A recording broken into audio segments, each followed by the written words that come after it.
Okey, bismillahirrahmanirrahim. Assalamualaikum warahmatullahi wabarakatuh. Okey, hari ini kumpulan kami akan membentangkan tajuk mut'ah. Okey, sebelum tu saya Nur Hafizah binti Cik Zainal Abidin, nombor matrik 19BI 01059. Okey, jadi apakah yang dimaksudkan dengan mut'ah? Okey, mut'ah ni adalah suatu pembayaran sahaja hati yang wajib diberikan oleh suami kepada isterinya selepas mereka bercerai, sama ada dari segi kewangan ataupun dari segi barangan. Dan kadar mut'ah bergantung kepada tahap kemampuan si suami tersebut. Dan mut'ah berasal daripada kalimah Arab iaitu al-mata' yang bermaksud sesuatu yang menyeronokkan dan dapat dimanfaati. Dan mut'ah juga dapat meringankan sedikit beban yang ditanggung oleh isteri akibat diceraikan oleh bekas suami dan membolehkan isteri berdikari dan memulakan hidup baru selepas bercerai. Dan mut'ah merupakan penghargaan daripada suami atas sumbangan dan peranan isteri sepanjang perkahwinan mereka. Seterusnya, dalil pensyariatan mut'ah. Nas ataupun dalil pensyariatan yang pertama tentang mut'ah atau talaq kita dapat lihat dalam surah Al-Baqarah ayat yang ke-236 ini. Dan ayat ni diturunkan disebabkan ada satu peristiwa di mana seseorang lelaki telah mengahwini seseorang perempuan. Tapi ketika berlangsung akad perkahwinan, mas kahwin tidak ditentukan.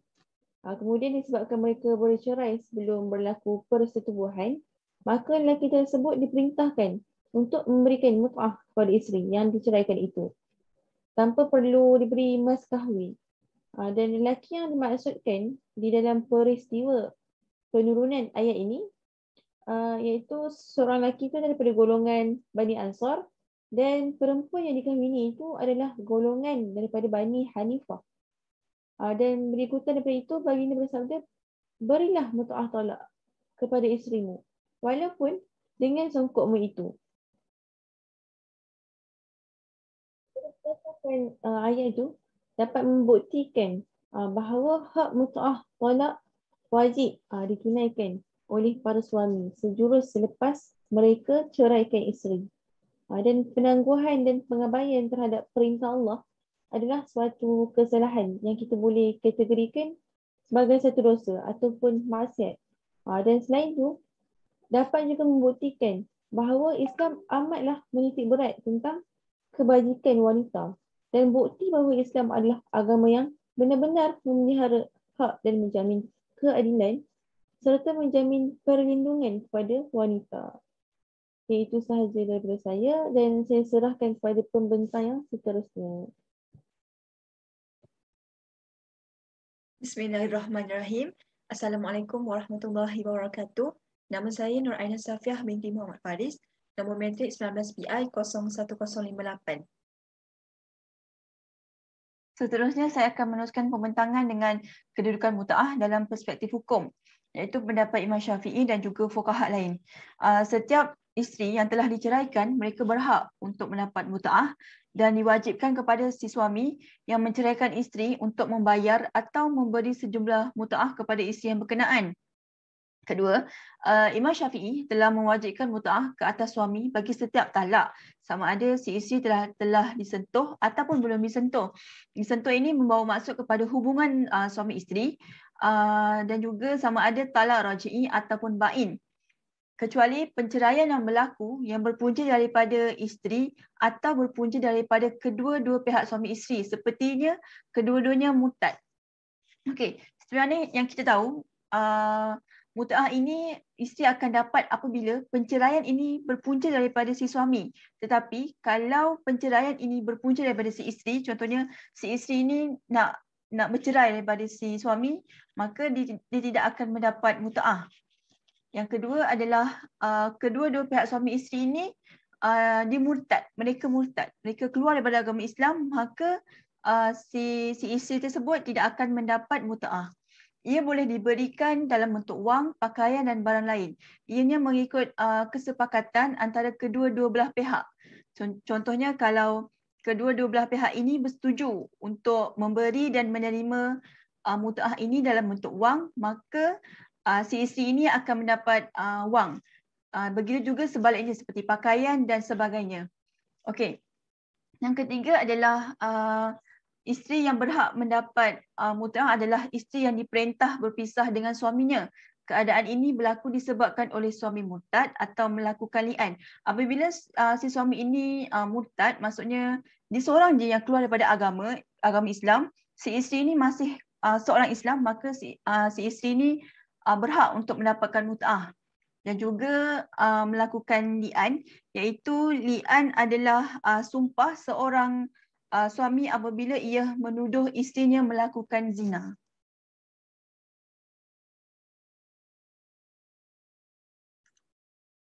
Seterusnya, saya akan meneruskan pembentangan iaitu Imam Ahmad bin Hanbal dalam pandangan beliau mengenai pemberian mutaah.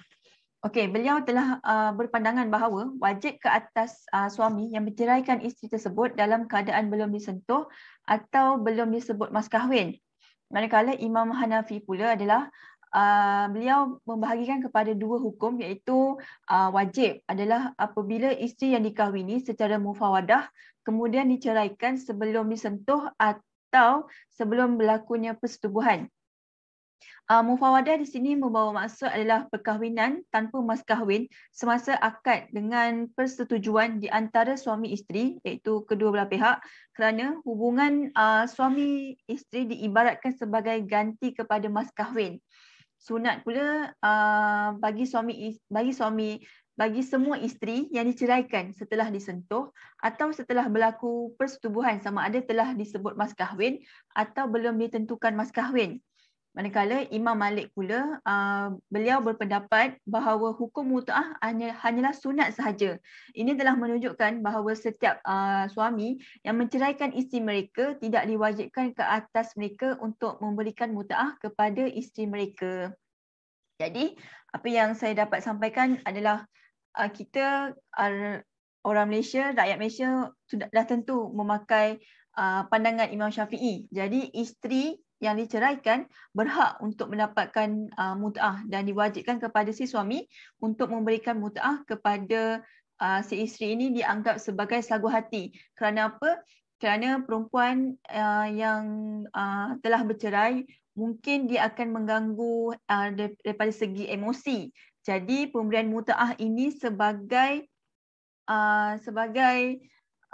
penyejuk hati dan emosi mereka. Jadi sekian itu sahaja dari saya. Saya serahkan kepada pembentang yang seterusnya.